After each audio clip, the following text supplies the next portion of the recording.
আমরা খুব গুরুত্বপূর্ণ আলোচনা শুনছিলাম। সে আলোচনার দ্বিতীয় হাদিস আমরা পড়লাম যে ৭০,০০০ ইহুদি ইস্পাহান থেকে বের হবে। ইস্পাহান হচ্ছে ইরানের নগরী। আজও ইরানের মধ্যে ইস্পাহান নামে সেই নগরী আছে। আমরা প উচ্চারণ করি ইস্পাহান, আরবিতে এটা উচ্চারণ হয় না।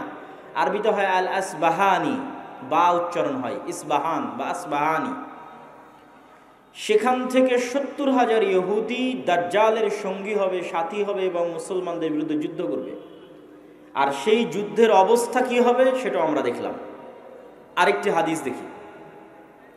عن عوف بن مالك رضي الله تعالى عنه أنه قال আউফ ইবনে মালিক রাদিয়াল্লাহু তাআলা আনহু থেকে বর্ণিত, তিনি বলেন, আমি একদা রাসূলুল্লাহ সাল্লাল্লাহু আলাইহি ওয়াসাল্লামের নিকটে আসলাম। রাসূল সাল্লাল্লাহু আলাইহি ওয়াসাল্লাম আমাকে কিয়ামতের আলামত গণালেন, আমার হাতে গণালেন। তার মধ্যে একটি আলামত রাসূল সাল্লাল্লাহু আলাইহি ওয়াসাল্লাম বললেন, সায়াকুনু হুদনাতুন মা'আর রোম, ইয়ানি সাতাকুনু হুদনাতুন বাইনাল মুসলিমিন ওয়ার রোম। রোমান খ্রিস্টানদের সাথে মুসলমানদের একটি চুক্তি হবে, আর রোমান খ্রিস্টানেরা এবং মুসলমানেরা চুক্তিবদ্ধ হয়ে তৃতীয় কমন শত্রুর বিরুদ্ধে যুদ্ধ করবে। তথা রোমান খ্রিস্টানদের শত্রু আর মুসলমানদের শত্রু এক। তৃতীয় কমন শত্রুর বিরুদ্ধে মুসলমানেরা যুদ্ধ করবে। এই যুদ্ধে রোমান খ্রিস্টান এবং মুসলমানেরা বিজয়ী হবে। বিজয়ী হওয়ার পর একজন খ্রিস্টান দাঁড়িয়ে বলবে যে আমরা আজকে বিজয়ী হয়েছি লিহাজা সলিব, এই ক্রুশের কারণে। গলায় ঝুলানো ক্রুশ দেখিয়ে বলবে এটার কারণে আজকে আমরা বিজয়ী হয়েছি। তখন একজন মুসলমানের আঁতে ঘা লাগবে, সে দাঁড়িয়ে উঠে তার ক্রসটা ভেঙে দিবে। যখন ভেঙে দিবে তখন রোমান এবং মুসলমানেরা পরস্পরের বিরুদ্ধে যুদ্ধ করার জন্য দাঁড়িয়ে যাবে। রোমান খ্রিস্টান এবং মুসলমানেরা। সেই যুদ্ধের বর্ণনা রাসূলুল্লাহ সাল্লাল্লাহু আলাইহি ওয়াসাল্লাম হাদিসে বিস্তারিত বর্ণনা করছেন।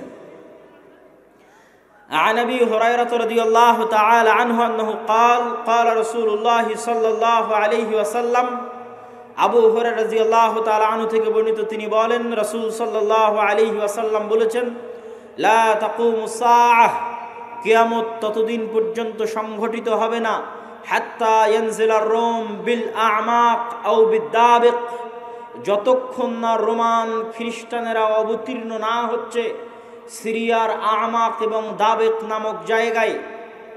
বর্তমান সিরিয়ার হালব নগরী থেকে অনতি দূরে তুরস্ক এবং সিরিয়ার সীমান্তবর্তী অঞ্চলে, বর্তমান তুরস্কের সীমানা এবং বর্তমান সিরিয়ার সীমানা, এই সীমান্তবর্তী অঞ্চলের জায়গার নাম হচ্ছে আমাক এবং দাবেক। এখনো ওই নামেই আছে।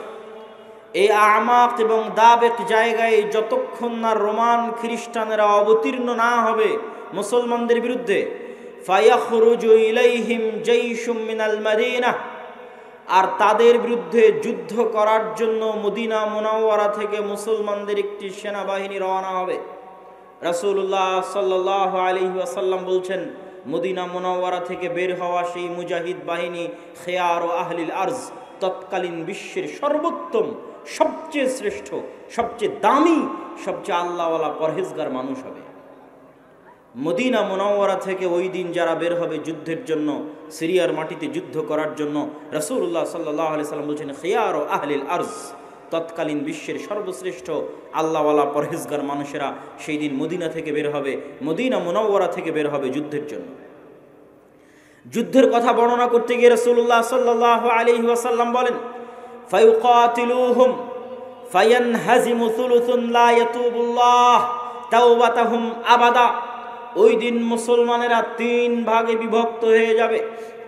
এক ভাগ যুদ্ধের মাঠ ছেড়ে পালিয়ে যাবে, আল্লাহ কোনোদিন এদের তওবা কবুল করবেন না। একদল মুসলমান যুদ্ধের মাঠ ছেড়ে পালিয়ে যাবে। আল্লাহর নবী বলছেন সাল্লাল্লাহু আলাইহি ওয়াসাল্লাম, লা ইয়াতুব, আল্লাহ কোনোদিন তাদের তওবা কবুল করবেন না, আবাদা, কোনোদিন আল্লাহ সুবহানাহু ওয়া তাআলা তাদের তওবা কবুল করবেন না। ওয়া ইউকতালু সুলুসুহুম, 3 ভাগের 1 ভাগ ওই যুদ্ধে মারা যাবে। রাসূলুল্লাহ সাল্লাল্লাহু আলাইহি ওয়াসাল্লাম বলছেন, আফজালুশ শুহাদা ইনদাল্লাহ, আল্লাহর নিকটে সর্বশ্রেষ্ঠ শহীদ বলে গণ্য হবে ওই যুদ্ধে যারা যুদ্ধ করে শাহাদত অর্জন করবে, শহীদ হয়ে যাবে 3 ভাগের 1 ভাগ মুসলমান, তারা আল্লাহর দরবারে সর্বশ্রেষ্ঠ শহীদ হিসেবে বিবেচিত হবে। রাসূলুল্লাহ সাল্লাল্লাহু আলাইহি ওয়াসাল্লাম বললেন, ওয়াইফতাতিহুস সুলুস, আর 3 ভাগের 1 ভাগ বিজয় লাভ করবে রোমানদের উপরে, 3 ভাগের 1 ভাগ বিজয় লাভ করবে রোমানদের উপরে। লা ইফতানুনা আবাদান, এরা কোনো দিন আর কিয়ামত পর্যন্ত ফিতনায় পতিত হবে না, এবং এদের হাত দিয়ে ইফতাতিহুনা কুস্তুনতুনিয়া, কুস্তুনতুনিয়া বিজয় হবে। কুস্তুনতুনিয়া কি? আগের হাদিসেও দেখেছেন আল্লাহর নবী বলেছে, বাইতুল মাকদেসের আবাদ হওয়া, মদিনার ধ্বংস হওয়া, মদিনার ধ্বংস হওয়া, মহাযুদ্ধের শুরু হওয়া, মহাযুদ্ধের শুরু হওয়া, কুস্তুনতুনিয়া বিজয় হওয়া, কুস্তুনতুনিয়া বিজয় হওয়া, দাজ্জালের বের হওয়া। কুস্তুনতুনিয়া হচ্ছে আজকের তুরস্কের ইস্তাম্বুল।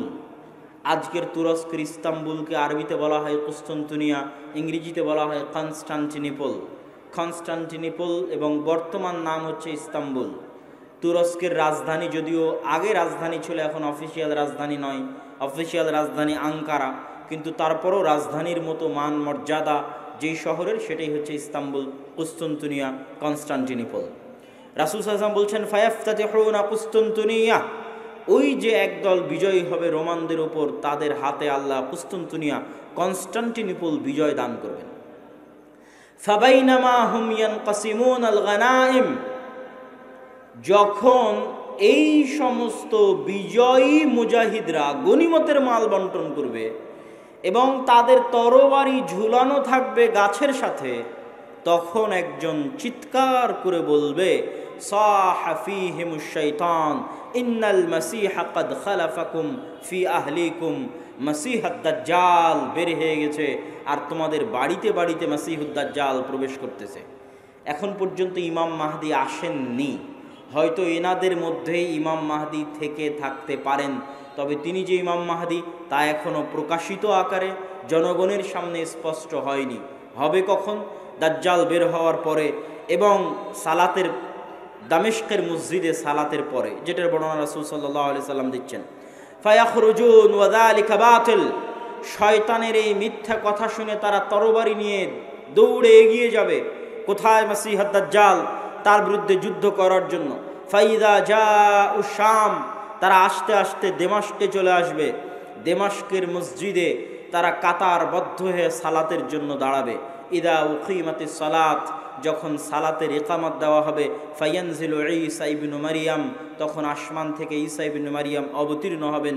ফাআম্মাহুম ফাইদা রাআহু আদুউল্লাহ যাবা কামা ইয়াযুবুল মিলহ ফিল মা, ঈসা ইবনু মারিয়াম অবতীর্ণ হবেন ওই মসজিদে, এবং তারপরে মুসলমানেরা দাজ্জালের বিরুদ্ধে যুদ্ধ করার জন্য রওনা দিবে।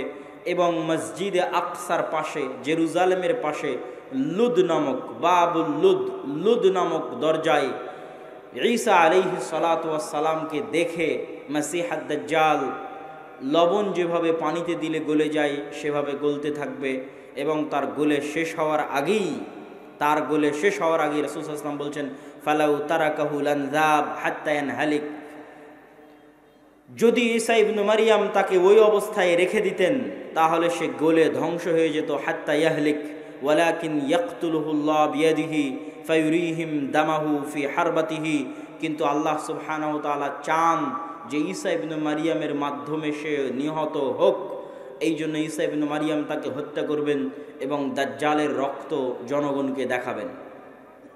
সম্মানিত উপস্থিতি, আরেকটি ব্যতিক্রম ধর্মী হাদিস, সেই হাদিসটা বলে আমরা আমাদের সংক্ষিপ্ত ব্যাখ্যার দিকে এগিয়ে যাব ইনশাআল্লাহ। আবু হুরায়রা রাদিয়াল্লাহু তাআলা আনহু থেকে বর্ণিত, তিনি বলেন, রাসূল সাল্লাল্লাহু আলাইহি ওয়াসাল্লাম বলছেন, সামি'তুম বিমাদিনাতিন জানিবুম মিনহা ফিল বার ওয়া জানিবুম মিনহা ফিল বাহর, তোমরা একটি শহরের কথা শুনেছ যেই শহরের এক সাইডে সমুদ্র এবং আর এক সাইডে মাটি।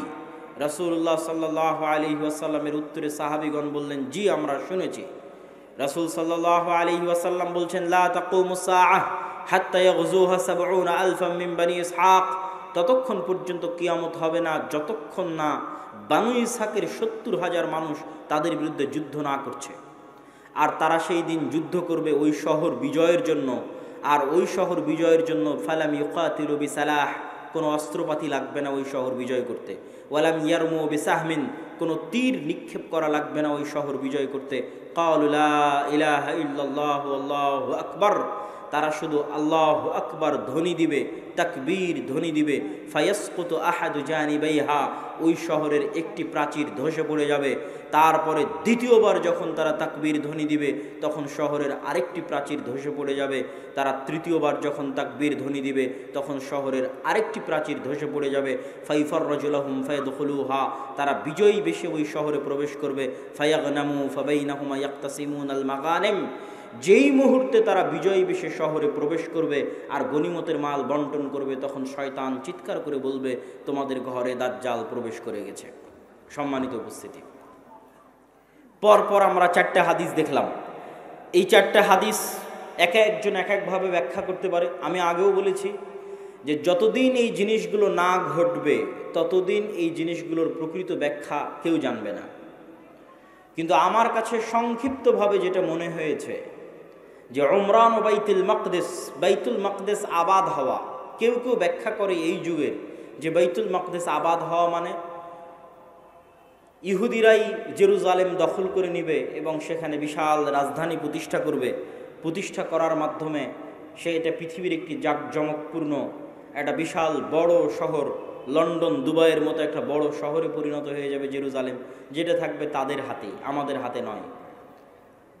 কেউ বলেছেন এটা।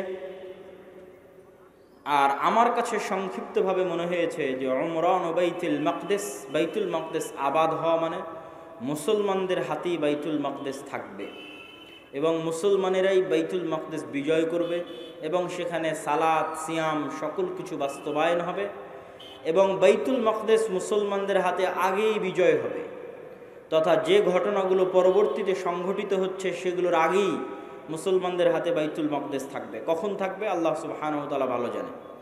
এবং বাইতুল মাকদেসের বিজয় হওয়া মানে মদিনার ধ্বংস হওয়া কি? হয়তো মদিনা অনাবাদ হয়ে যেতে পারে, মদিনার যে শান শওকত সেই শান শওকতে কমতি আসতে পারে, যে কোনো কারণে আসতে পারে। যেহেতু মুসলমানেরা বাইতুল মাকদেস ফিরে পেয়েছে সেহেতু বাইতুল মাকদেস কেন্দ্রিক মুসলমানদের নতুন কিছু তৈরি হতে পারে। যেমন উমাইয়া খেলাফাত আমলে যখন আবদুল্লাহ ইবনে জুবাইরের হাতে মক্কা এবং মদিনা ছিল, তখন উমাইয়া খলিফারা মক্কা মদিনা জিয়ারত করতে না পারার কারণে তারা তাদের সকল ধন সম্পদ খরচ করত বাইতুল মাকদেসের পিছনে। তথা এই মসজিদকে কেন্দ্র করে মুসলমানদের একটা ব্যস্ততা, শহর বন্দর সকল কিছু গড়ে উঠবে এই শহরকে কেন্দ্র করে এবং মদিনা অনাবাদ হয়ে যাবে। মদিনা অনাবাদ হয়ে গেলে যুদ্ধ শুরু হবে। কোন যুদ্ধ? যেই যুদ্ধ আমরা আলোচনা করলাম, এই যুদ্ধকে রাসূল সাল্লাল্লাহু আলাইহি সাল্লাম বলছেন আল মালহামা আল কুবরা। এবং এই যুদ্ধের বর্ণনা দিতে গিয়ে অন্য হাদিসে রাসূলুল্লাহ সাল্লাল্লাহু আলাইহি ওয়াসাল্লাম বলেছেন যে এই যুদ্ধে এত বেশি পরিমাণ মানুষ মারা যাবে যে একটা উড়ন্ত পাখি যদি আকাশে উড়তে থাকে তাহলে উড়তে উড়তে সে ক্লান্ত হয়ে যাবে, কিন্তু লাশের সারি সে উড়ে শেষ করতে পারবে না, এত বেশি পরিমাণ মানুষ মারা যাবে এই যুদ্ধে। আর এই যুদ্ধের পরপরই কুস্তুনতুনিয়া বিজয় হবে মানে আজ তো ইস্তাম্বুল মুসলমানদের হাতে আছেই। হাদিসের ভাষায় বোঝা যায় যে ইস্তাম্বুল একদিন মুসলমানদের হাতে থাকবে না। আজ আছে কিন্তু একদিন থাকবে না। তথা আজকের যে তুরস্ক, এটা আজকে মুসলমানদের হাতে থাকলেও হাদিস প্রমাণ করছে যে দাজ্জাল যেই মুহূর্তে বের হবে ওই মুহূর্তে কনস্টান্টিনোপল, ইস্তাম্বুল, তুরস্ক মুসলমানদের হাতে নাই, থাকবে না।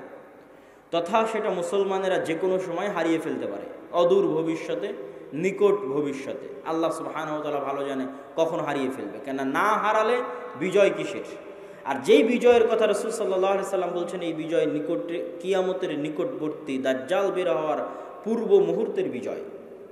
সম্মানিত উপস্থিতি, তাহলে মোটামুটি যদি আমরা এই দুইটা জিনিসের ব্যাখ্যা এভাবে দাঁড় করাই যে বাইতুল মুকাদ্দাস আগেই মুসলমানেরা বিজয় করবে সেটাই হচ্ছে বাইতুল মুকাদ্দাসের আবাদ। আর কুস্তুনতুনিয়া কিয়ামতের পূর্ব মুহূর্তে বিজয় হবে, তার অর্থ হচ্ছে কুস্তুনতুনিয়া মুসলমানেরা হারিয়ে ফেলবে, কনস্টান্টিনোপল মুসলমানেরা হারিয়ে ফেলবে। এখন হাদিসের আরও একটা অংশ ব্যাখ্যা করতে বাকি, রোম কারা? যে রোমানদের সাথে মুসলমানদের চুক্তি হবে এবং চুক্তির পরে সেই চুক্তি পুনরায় ভঙ্গ হয়ে মুসলমান এবং রোমানরা পরস্পর যুদ্ধ করবে, সেই যুদ্ধ, এই যুদ্ধ, সেই রোম কারা? এ বিষয়ে মুহাদ্দিসিনে কেরাম এবং মুফাসসিরিনে কেরামের মধ্যে মতভেদ হওয়ার সবচেয়ে বড় কারণ হচ্ছে আল্লাহর নবীর যুগে রোম বলতে যাদেরকে বোঝানো হতো তাদের রাজধানী ছিল কনস্টান্টিনোপল। আল্লাহর নবীর যুগে, মানে যেই সময়ে আল্লাহর নবী এই হাদিস বলতেছেন, ওই সময়ে রোম বলে যাদের বোঝানো হতো তাদের রাজধানী তুরস্কের ইস্তাম্বুল, কনস্টান্টিনোপল। এবং মুসলমানেরা এটা কোনোদিনই বিজয় করতে পারেনি। মুসলমানেরা এটা বিজয় করেছে অনেক পরে, আজ থেকে 500 অথবা 600 বছর আগে। উসমানীয় খেলাফত আমলে মুসলমানেরা বিজয় করেছে, না উমাইয়া খেলাফত আমলে, না আব্বাসী খেলাফত আমলে কোনোদিন বিজয় হয়নি। ক্রুসেডের যুদ্ধ হয়েছে, তখনও মুসলমানেরা ইস্তাম্বুল বিজয় করতে পারেনি। মঙ্গোলীয়রা মুসলমানদের বাগদাদে হত্যা করেছে, তখন মুসলমানরা ইস্তাম্বুল বিজয় করতে পারেনি। তারও পরে মুসলমানরা ইস্তাম্বুল বিজয় করেছে 1400 খ্রিস্টাব্দের দিকে, মুহাম্মদ আল ফাতেহ। তো এই জন্য রাসূল সাল্লাল্লাহু আলাইহি ওয়াসাল্লাম যখন রোম শব্দ বলতেছেন হাদিসে মদিনায়, তখন রোম মানে বর্তমান তুরস্কের কনস্টান্টিনোপল, ইস্তাম্বুল। আর তৎকালীন এই রোমে যারা বসবাস করত তারা হচ্ছে অর্থোডক্স খ্রিস্টান। আর আজকে ইতালির যারা রোম, ইতালির রাজধানী রোম, ইউরোপের যারা খ্রিস্টান, আমেরিকার যারা খ্রিস্টান, তারা হচ্ছে ক্যাথলিক খ্রিস্টান।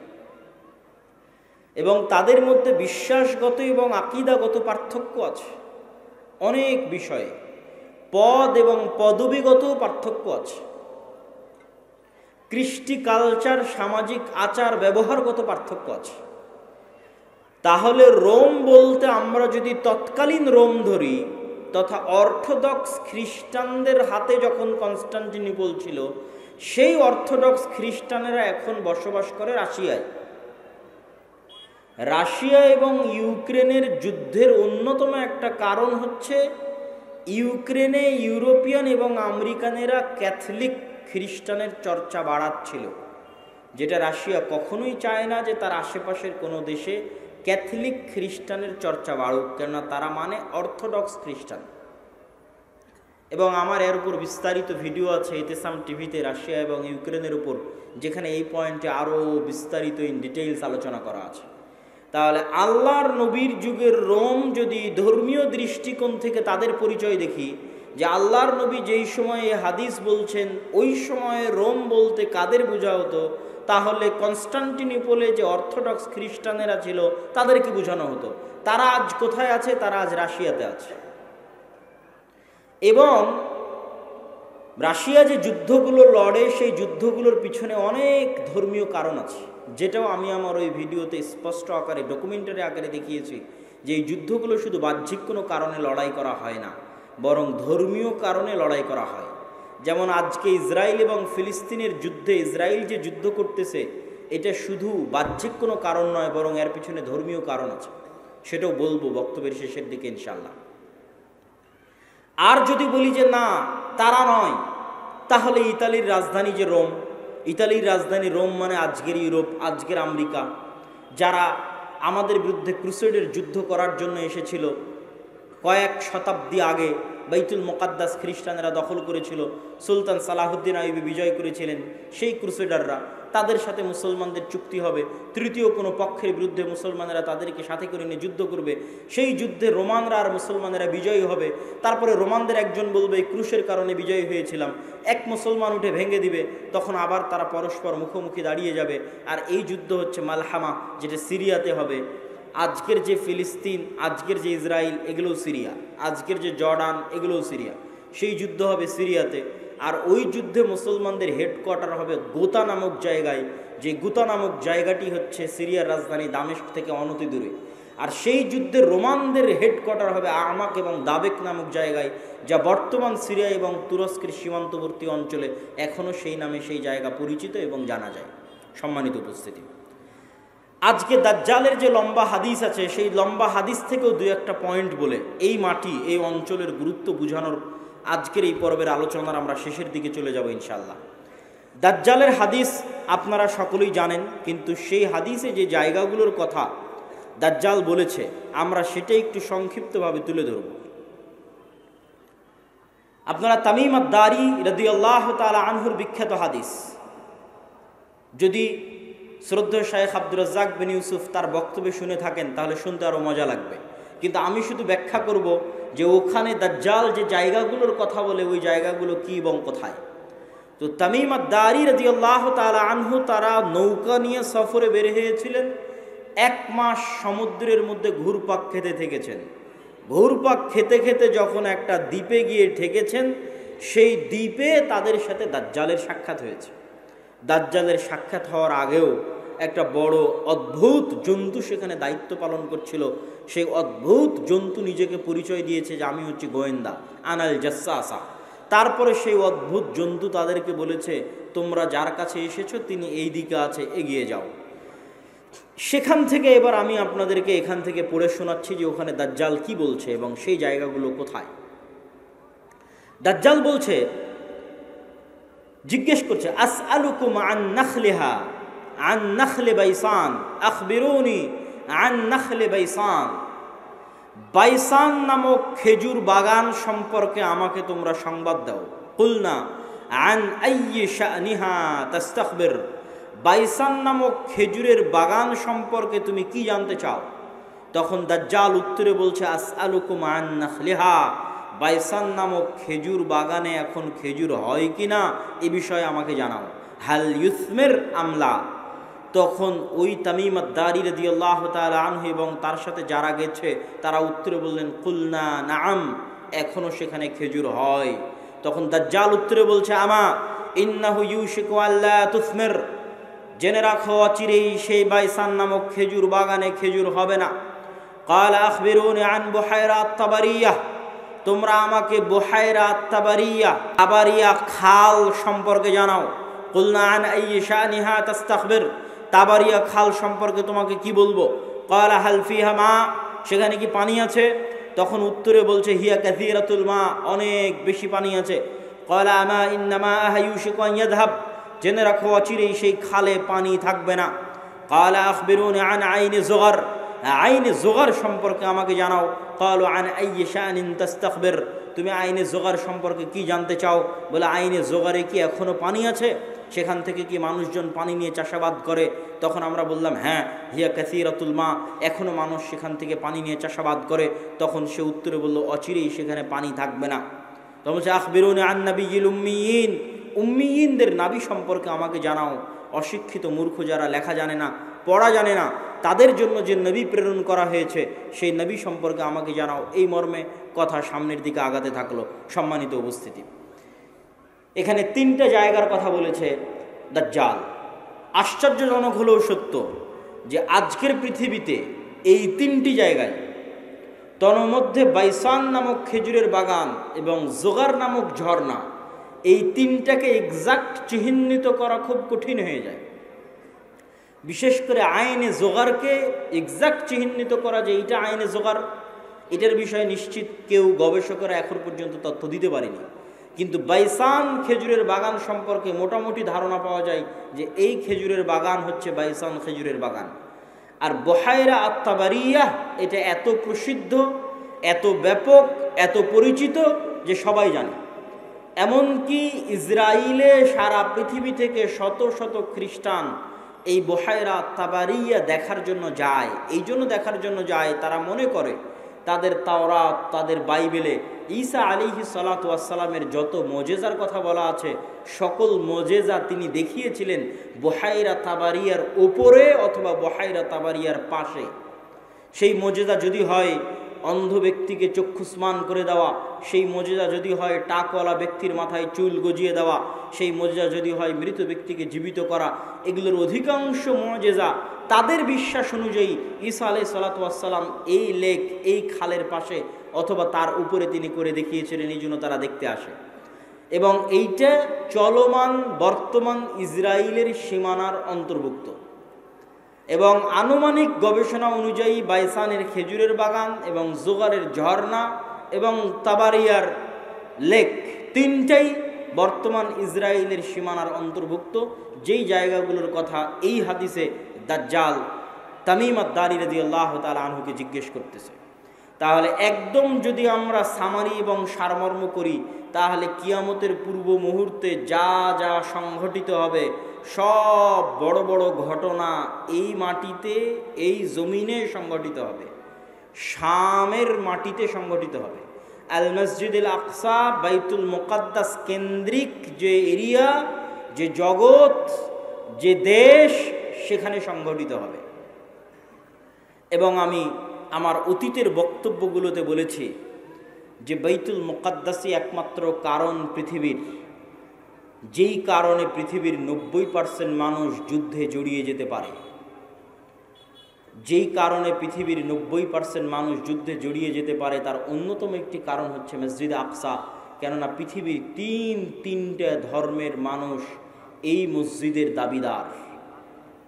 ইহুদিরা দাবিদার, খ্রিস্টানেরা দাবিদার, আমরা মুসলমানেরা দাবিদার। যেহেতু তিনটা ধর্মই আসমানি দিন, আসমান থেকে এসেছে, তিনটা ধর্মের গ্রন্থই আসমানি গ্রন্থ, ওই দুইটা গ্রন্থে বিকৃতি এসেছে, ওই দুইটা ধর্মে বিকৃতি এসেছে। ইসলামে বিকৃতি আসেনি, কোরআনে বিকৃতি আসেনি। কিন্তু যেহেতু একই জায়গা থেকে আগত, এই জন্য ঘটনা, আকিদা, বিশ্বাস, কাহিনী অনেক কিছুই সেম এবং কমন।